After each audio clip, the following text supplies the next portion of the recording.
Baik, yang pertama saya ingin menggarisbawahi yang disampaikan oleh perumus tadi, bahwa yang pertama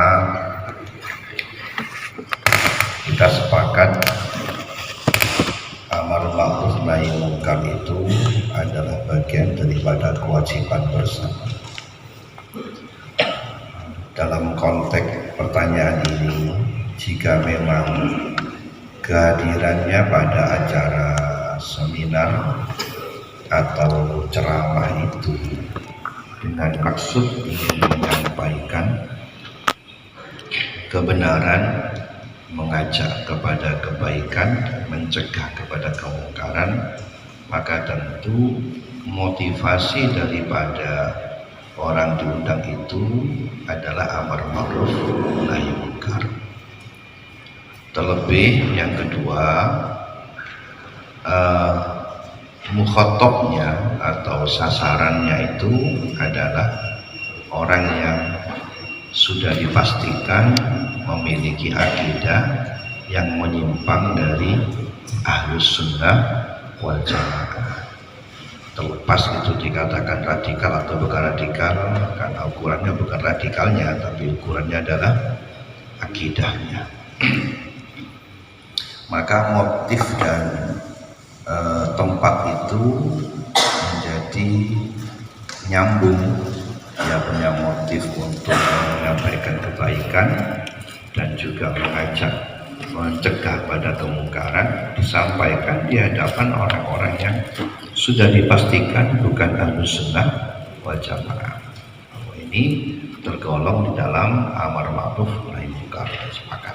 Yang kedua, persoalannya ketika motif tersebut itu akan berdampak yang mafsadah.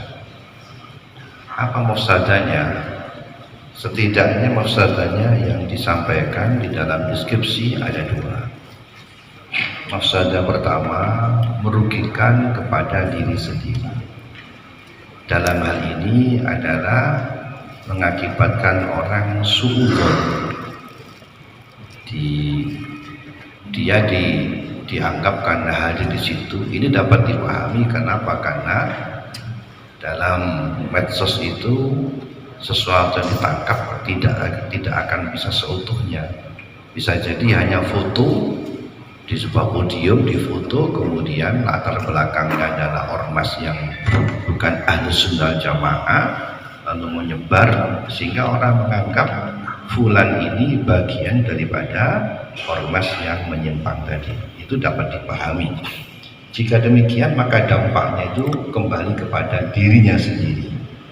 Dalam bentuk apa? Dalam bentuk bukan kekerasan fisik, bukan membahayakan, merusak kepada fisiknya, bukan disiksa, bukan karena dia disakiti fisiknya, tetapi dampaknya adalah orang menjadi suudzon kepada dia dan dia menjadi bahan pergunjingan kepada orang lain sehingga dia di mana-mana dirasani.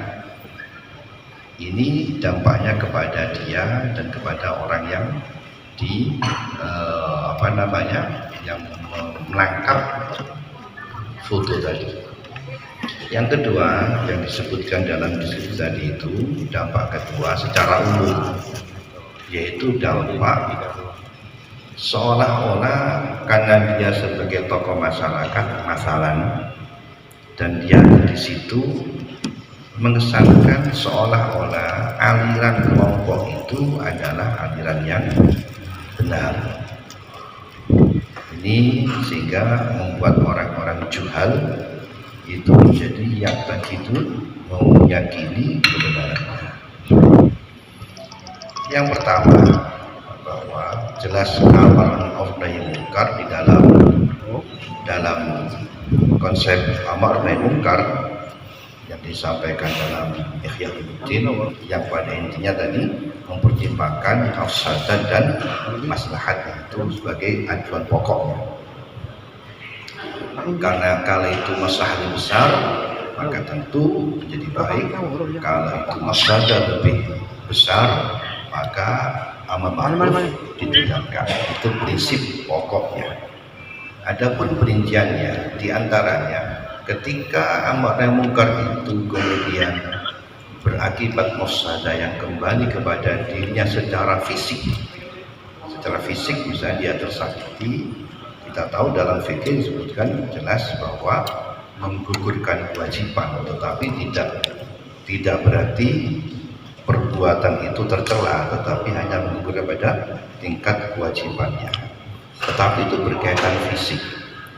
Nah, hal ini ada pertimbangan lain. Di dalam Ihya Ulumuddin itu ada mengutip hadis, meskipun asal lalu dalam hadisnya ittaqu mawadhi'at-tuham. Ada hadis ittaqu mawadhi'at-tuham. Kenapa? Karena sianatan li qulubin nasi an su'il dhanni wa li alsinatihim minal ghibah. Jadi yang amar ma'ruf nahi mungkar yang berakibat dapat merugikan dirinya dalam bentuk fisik itu tentu tidak sama dengan yang akan mengakibatkan orang lain menjadi menggunjingkan dia. Itu berbeda, maka tidak sama. Nah, apakah kemudian ketika dipastikan kalau dia datang di situ untuk amar ma'ruf nahi mungkar, pasti akan menjadi bahan pergunjingan, dipergunjingkan orang lain dan orang menjadi suudzon. Itu apakah mafsadah itu cukup di dalam menggugurkan kewajiban atau bahkan tidak boleh melakukan ma'ruf nahi mungkarnya? Jadi saya ulangi, mafsadah yang berupa kerugian pada diri sendiri yang dapat menggugurkan pada kewajiban yang asalnya wajib menjadi mubah, jelas. Tetapi jika mafsadah itu berupa mengakibatkan orang lain menjadi menggunjingkan dirinya, menyebabkan orang suudzon dan menyebabkan orang lain itu menjadi riba, apakah menurunkan kadar amar ma'ruf dari wajib ke mubah atau berubah menjadi wajib ke tidak boleh? Bisa dipaham ya? Berdasarkan pertimbangan ittaqu mawadhi'at-tuham. Bahkan saya tadi baca di antaranya ada makalah yang dikutip dari Sayyidina Umar bin Abdul Aziz, ikhfat anni arba'ah, ini arba'ah kata beliau, di antaranya jangan masuk kamu ke sultan jair wa in amartahu bil ma'ruf wa nahaitahu 'anil munkar. Itu pesannya Sayyidina Umar bin Abdul Aziz. Meskipun kamu akan amar nahi mungkar kepada orang tadi, tetapi kalau kemudian akan mengakibatkan orang itu mempergunjingkan kamu, maka jangan masuk ke situ. Ada lagi, wala tahluan nabi muratin, kamu jangan berduaan dengan perempuan wa in aqra'ta Quran, meskipun kamu akan membacakan Quran. Modus betul. Baik, jadi pertanyaannya, kalau mafsadahnya itu kembali kepada fisik, jelas tadi dalam Ihya Ulumuddin semuanya menggugurkan dari wajib ke Boleh. Tetapi pertanyaannya, kalau mafsadahnya bukan fisik kepada dia pribadi, mungkin dia dipergunjingkan tidak mempedulikan, tetapi ini menjadi viral yang membuat, kalau sekarang itu namanya apa, menjadi Trending. bukan apa namanya, membuat apa itu Trending. ya itu viral ya, terus itu membuat gaduh dunia medsos misalnya. Yang pasti di situ ada al-sinatul juhal dan riba su'udun ilka usu'. Pertanyaannya, apakah mafsadah ini hanya sekedar menggugurkan amar ma'ruf nahi munkar, atau jangan-jangan malah tidak boleh? Karena tadi kan mizannya kan tadi amar ma'ruf nahi munkar itu mizannya bainal mafsadah wal maslahat. Kalau maslahatnya besar, meski pada mafsadahnya, maka setidaknya mubah, setidaknya. Tetapi kalau mafsadahnya besar dan maslahatnya, maka tidak boleh. Seperti maka dalam Al-Mutin ketika amar ma'ruf nahi munkar pada sultan itu hanya dua, at-ta'rif wal 'azl. Tidak boleh dengan cara yang lainnya. Kenapa? Karena mafsadahnya lebih besar daripada maslahat. Nah, kemudian tadi pertanyaan tadi, apakah tadi berdasarkan pertimbangan ittaqu mawdi'atuham yang akibatnya menjadi gaduh itu menurunkan dari wajib ke mubah atau sampai pada tingkat tidak boleh? Itu kayak tadi belum ada. Kalau ini ada Pak yang kembali ke fisik dampaknya. bukan kembali ke Memang kita Tafsir kan mengatakan dia sendiri. Iya. Kalau dia sendiri tidak ada masalah, hanya satu orang.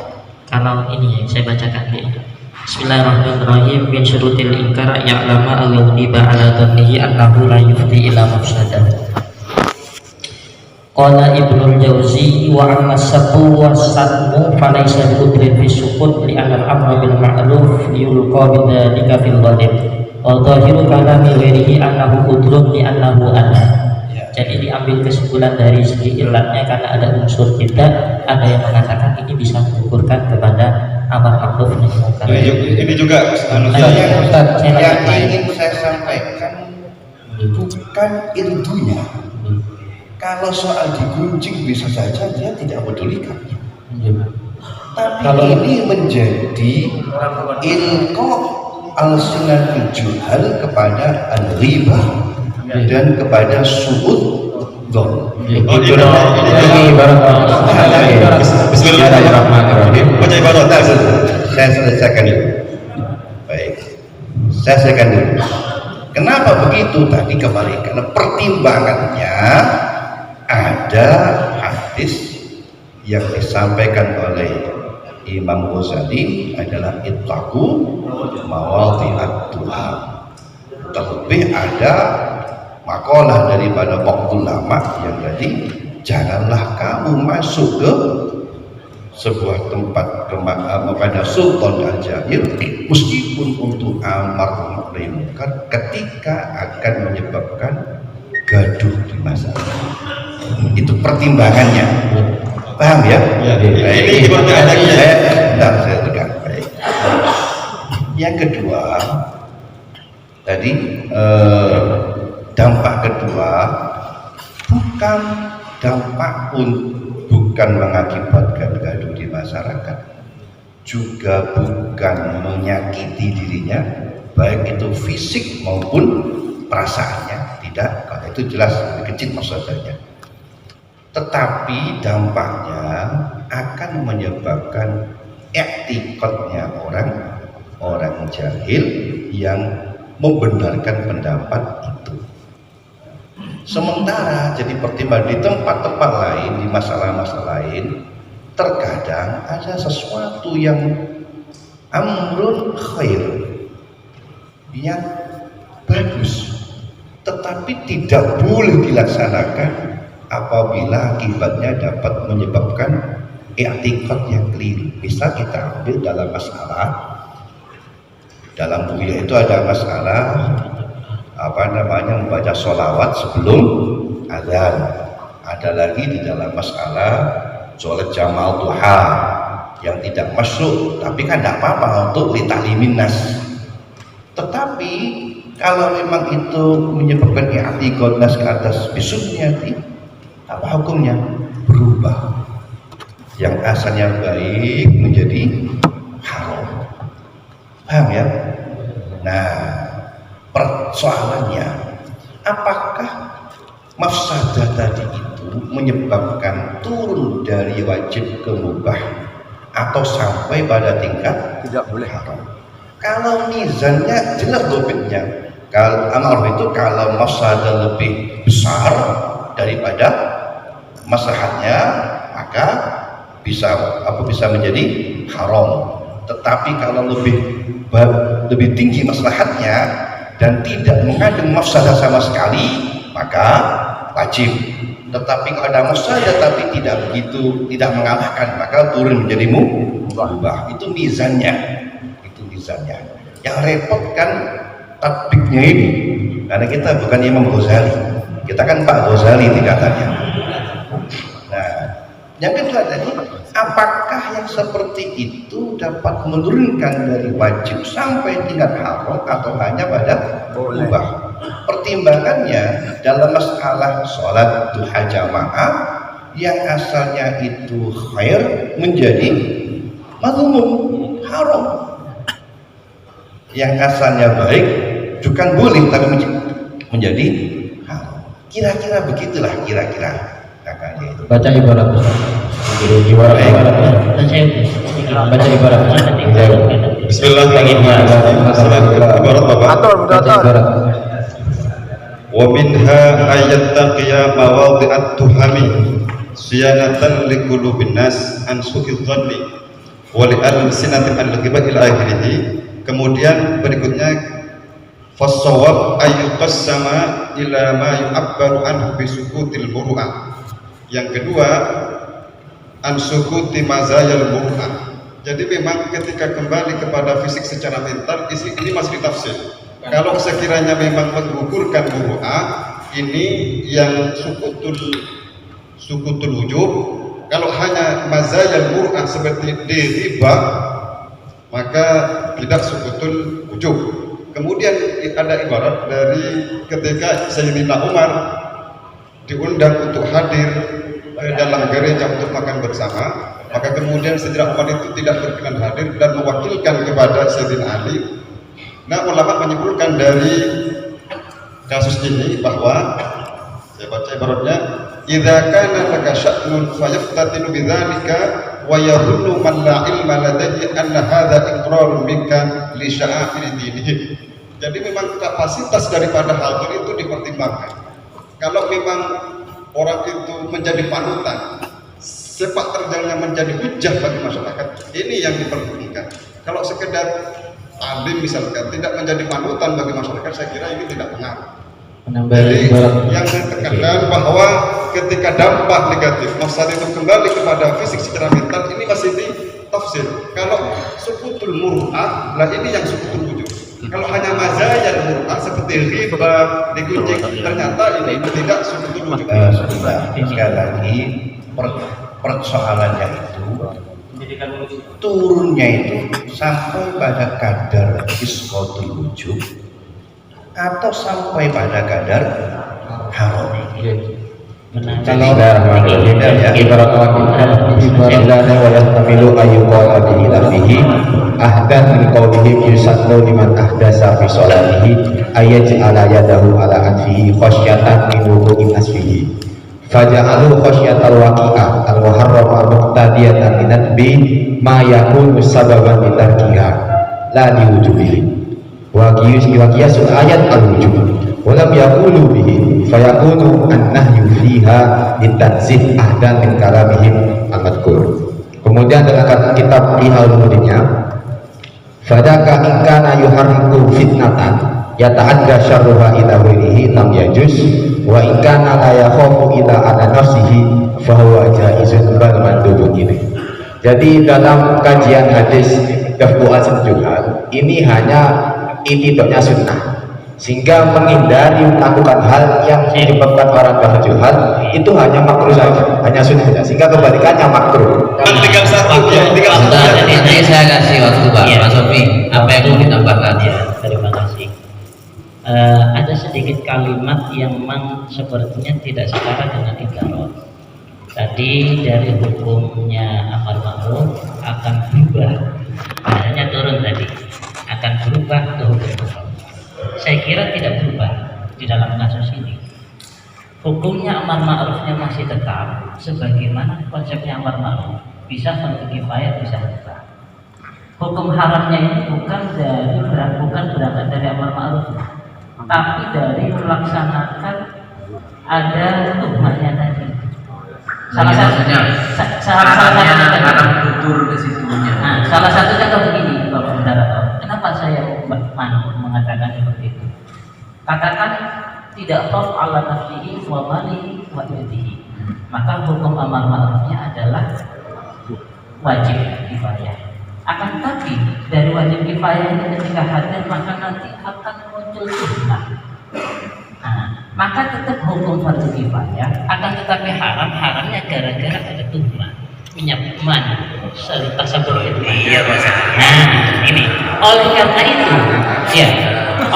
Oleh karena itu, kenapa? Ibaratnya kan begini. Dipotong. Nah, coba. Wa innama yamna'u al-kufur li musyahadatil munkar min ghairi gharadin sahih. Orang seminar ada gharad sahih. Maka dari sisi amar ma'ruf nahi munkar la yamna'u, dia datang seminar butuh la yamna'u. Kalau la yamna'u berarti kan hukumnya masih tetap sebagaimana konsepnya amar ma'ruf nahi munkar. Tapi di dalam pelaksanaan ini, gitu loh. Dalam pelaksanaan ini ada tuhmah yang tuhmahnya hukumnya haram. Salah satu contoh, hadir ziarah kubur. Ziarah kubur hukumnya sunnah. Kalau ada ikhtilaf, apakah dari hukum sunnah akan berubah menjadi hukum haram? Tidak. Ziarah kuburnya tetap hukumnya sunnah. Yang haram adalah ikhtilafnya. Maka dalam kasus ini hukumnya amar ma'ruf nahi munkar masih tetap, tapi yang haram apa? Menimbulkan tuhmahnya. Terus hadir dalam rangka seminar yang menimbulkan tuhmah seperti itu dihukumi Sebenarnya sedang dihukumi fardu kifayah haram kan? bukan begitu. Nah, dibilang haramnya, haramnya dari sisi apa yang disebutkan oleh nanti kalau bilang halalnya dari sisi jasanya, amal ma'rufnya punya hukum sendiri, bukan hukum ini beda. Baru setelah itu saja. Rumusan itu yang saya pahami yang mendukung berubah ketika khawatir akan nafsihi wa hukmihi wa malihi, termasuk wa irdihi. Itu tadi kan sudah dibaca oleh saya. Ini saya baca lagi ya. Itu yang termasuk bisa juga yang awalnya wajib kifayah berubah menjadi haram. Ya coba. Nah, yang haram itu wajah umum. Wasat wujubil amri bil ma'ruf ayat mana ala nafsihi wa udhihi wa malihi.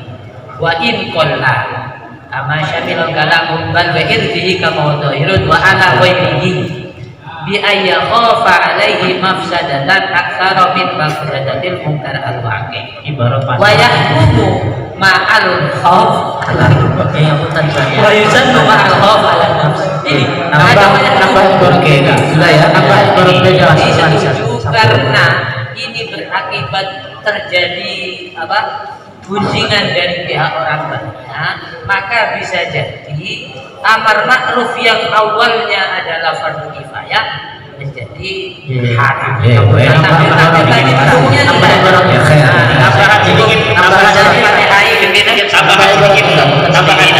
Tambahannya taruh ke depan biar dipertimbangkan. Paham tidak sepaham? Sedikit ya, yang saya tidak paham, yang tidak sepaham kan muter-muter ini. Begini, konsep wajibnya amar ma'ruf nahi munkar itu bisa gugur ketika ada khauf, khawatir yang menyerang kepada fisiknya atau kehormatannya. Ada kekhawatiran itu. Sedangkan di deskripsi ini bukan kekhawatiran. Tapi iya, ta'ala ghairihi jelas sudah. Yang ada di deskripsi ini adalah akibat dari amal ma'rufnya, gitu ya. Jadi ketika dia amal ma'ruf tidak takut, tidak khawatir kepada dirinya. Cuma akibatnya nanti akan menyebabkan orang sudon, artinya menghilangkan. Berarti ini masuk ke fi'lul alim, gitu ya. Masuk orang lainul alim. Ketika demikian maka kalau ada hajat maka tetap wajib kifayah, cuma dari pihak alim ini harus mengklarifikasi yang benar, begitu. Saya baca ini. Nah, kalau mama dilanjut Pak, nanti begini ya. Awalnya seperti itu. Jadi awalnya konsep amar ma'ruf nahi munkar. Baik.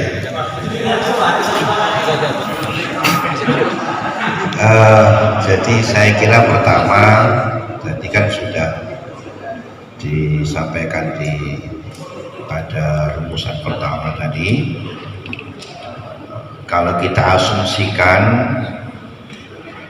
orang yang dalam soal ini adalah orang tokoh masyarakat, kemudian dia datang ke situ untuk berceramah atau mengisi, dan dia punya maksud untuk amar ma'ruf nahi munkar, tidak ada tujuan lainnya, asumsi kita itu. Dan acara itu digagas dan diselenggarakan oleh kelompok yang bukan Ahlus Sunnah berjamaah, itu asumsi kita dalam soal ini. Lalu menimbulkan akibat dampak tadi. Saya kira asum tadi jelas akan mengiring jawaban kita kepada amar ma'ruf nahi munkar. Hanya pesan tadi, tadi kan ada dua yang saya sampaikan. Ada dampak itu yang mengakibatkan orang itu jadi setidaknya membenarkan kepada ormas yang bukan aswaja tadi, membenarkan maksudnya meragukan kesalahannya, mengkaburkan setidaknya. Itu saja nih bener apa salah sih? Yang awalnya itu tahu, katakanlah Syiah, tapi ketika datang saja nih Syiah itu sesat atau kasih kok ikut teko. Dia tidak tertarik tapi mengkaburkan yang asalnya itu dia taunya sesat menjadi ragu-ragu atas sesat. Yang kedua, ada sampai pada dia tertarik mengikutinya. Oh, tiba ikut teko berarti itu bener, aku tak melok gunai. Ternyata itu benar. Ada sampai pada tingkatan itu. Sekali lagi, tadi kan ukuran amar ma'ruf mizannya bainal maslahat wal mafsadah. Nah, dalam konteks ini saya tadi sempat lagi sama Kiai Musafar juga, apa yang disampaikan Imam Nawawi dan Imam Adra'i. Kalau qadiyatu kalamin Imamin Nawawi dalam Adhkar, kalau perbuatan itu hanya sekedar membuat tawahum anna hadza jaiz ala dhahiri kulli halin, maka itu yustahab, istinab. Jadi dianjurkan untuk istinab, tidak sampai haram untuk masuk itu, hanya kami sebaiknya jangan, sebaiknya tidak datang. Kalau datang juga dosa.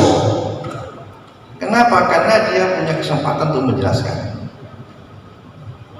Tapi dalam konteks lain, di dalam kitab Hawasyil Madaniyah ini,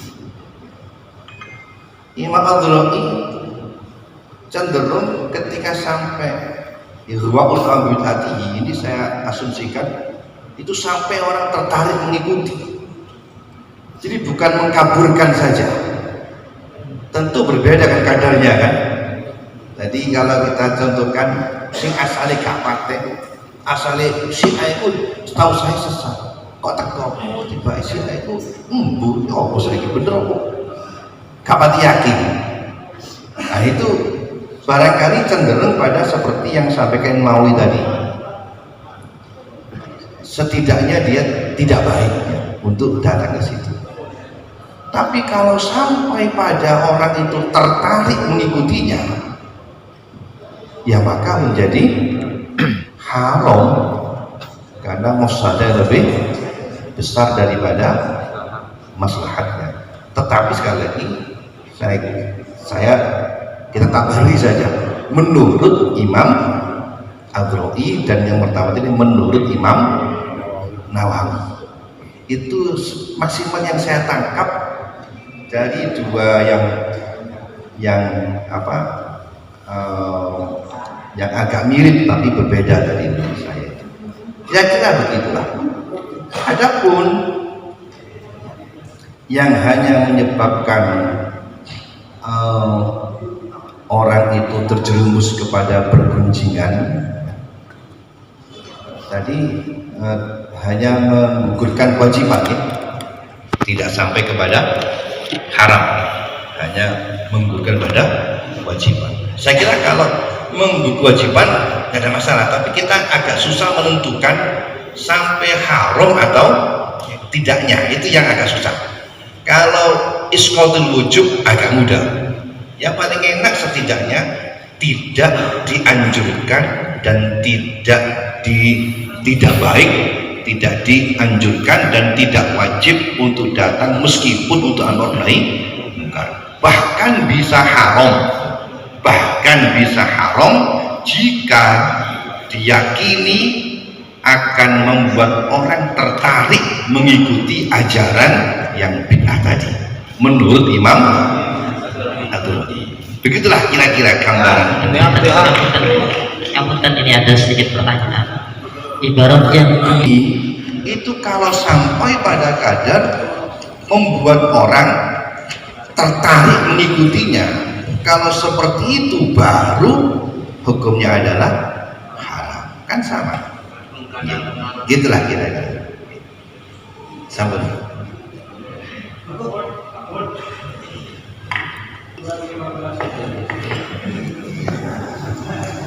اللهم صل على